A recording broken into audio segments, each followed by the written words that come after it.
What is going on, guys? Today I'm gonna be talking about what if William Afton was the murderer of the Poppy Playtime experiments. The lore of both universes would deeply intertwine. Afton's specialized knowledge in robotics and supernatural would seamlessly upgrade the horrific Bigger Bodies initiative. In FNAF, Afton uses remnant, molten metal infused with human souls, to ruminate his Robotnik creations. In Poppy Playtime, the scientists use poppy gel to try and revive or transfer consciousness. Afton will likely combine his remnant and research with poppy gel to create highly controllable consciousness transfer. Harley Sawyer utilized orphans for cruel experiments under Afton. To proceed would be more calculated instead of just messy, animatical transfers. Afton would apply to same sadistic engineering he used to build a Funtime animatronics to ensure the toys remain lethal, omnipotent, and optimized for murder. As we all know, the prototype was highly intelligent, ultimately leading the toys on our joy rebellion. Against the staff, if Afton built the prototype, he would likely treat it as extension of his own will. However, because Afton's creations inevitably turn on him, it is highly likely that the prototype will eventually rebel and assume the mastermind role anyway. In FNAF, Afton's victims possess suits because of trauma, agony, and remnant.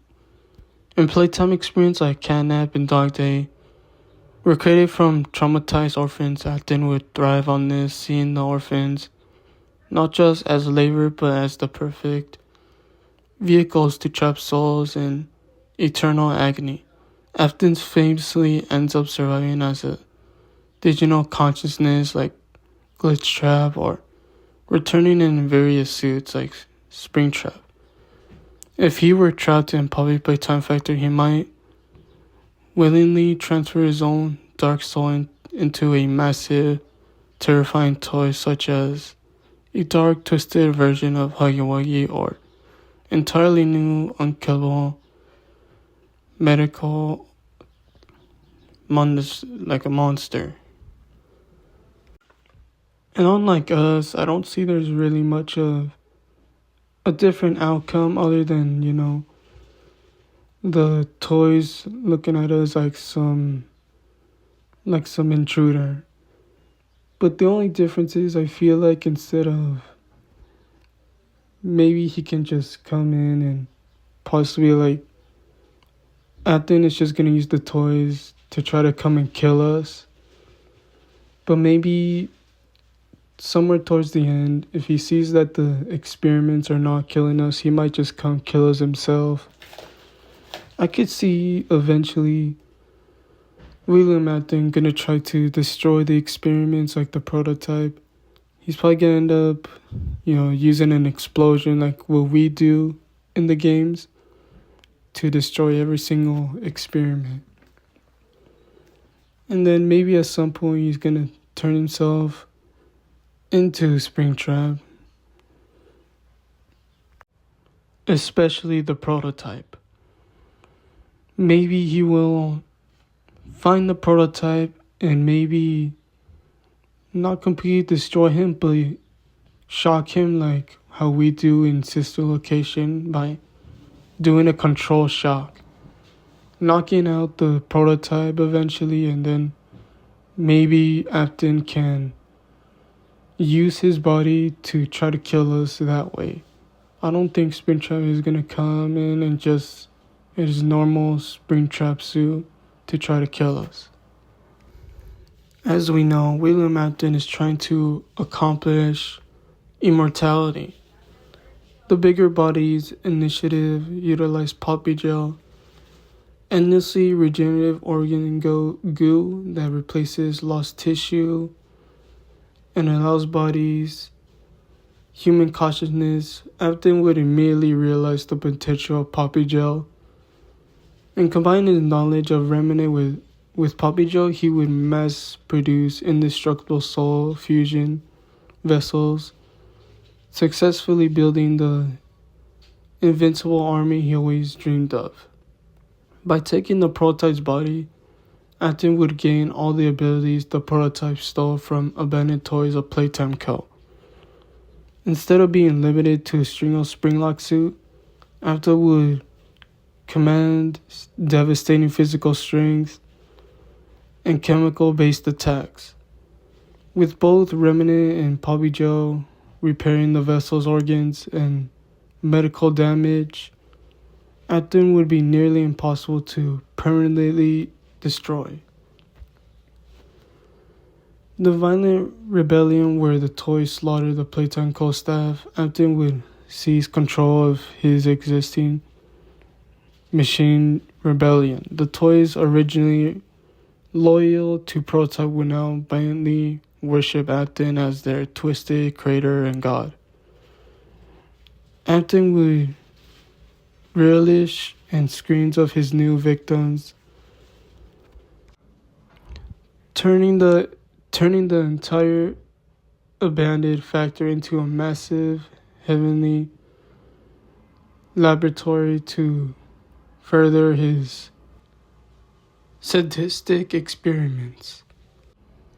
We know if William Afton had a perfect, fully functional prototype body such as unburned, human-like appearance in Five Nights at Freddy's, he would simply kill the player. Instead of, he would likely block off your exits, stalk you in shadows, and whisper to you to maximize your terror, knock you unconscious to experiment on you in order to harvest your remnant in agony, forcibly stuff you into an animatronic suit so your spirit can be trapped and manipulated to his will.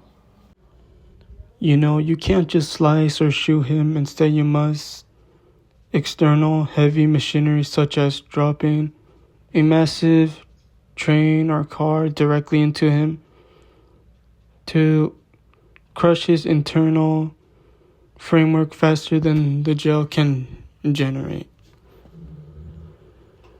Afton's consciousness relies on remnant or agony, while the prototypes draw power from dark, organic roots or toxic funds. Once his medical chases is crushed and pinned, you must ignite the poppy gel from extreme heat. Intense fire is the canonical weakness that destroys remnant and melts the biological medical hydrate bodies in both franchises. Because Afton is a master of escaping death, destroying the physical vessel might just force his soul into a digital format or leave it agony identity. To finish him permanently, you must utilize a conduct of pure memory or light like the original souls trapped within the Five Nights at Freddy's animatronics or Poppy herself. To exorcise his consciousness from the factory's network, you must have a specific plan exactly to his situation where he can completely destroy everything and potentially maybe not permanently get rid of him, but to get rid of him for right now, for he can escape the factory. We all know that William Afton comes back. He always comes back. So the only thing I could think of is destroying him with the train that we originally do in the 5th game of Poppy Playtime. I think you can end up knocking him out and destroying his upper body where his original body will get destroyed. Other than the prototype's body, I'm sure it's gonna 100% survive, just like in the original game. But other than that, I think you can only get rid of him for a certain amount of time and not permanently destroy him. Well guys, if you enjoyed what I just said, comment down below and like the video. But if you guys like to add something else into this, I really like to hear your thoughts. And don't forget to like the video. And I hope that maybe I could come up with different ideas. Other than that, thank you all for watching and have a great rest of your day.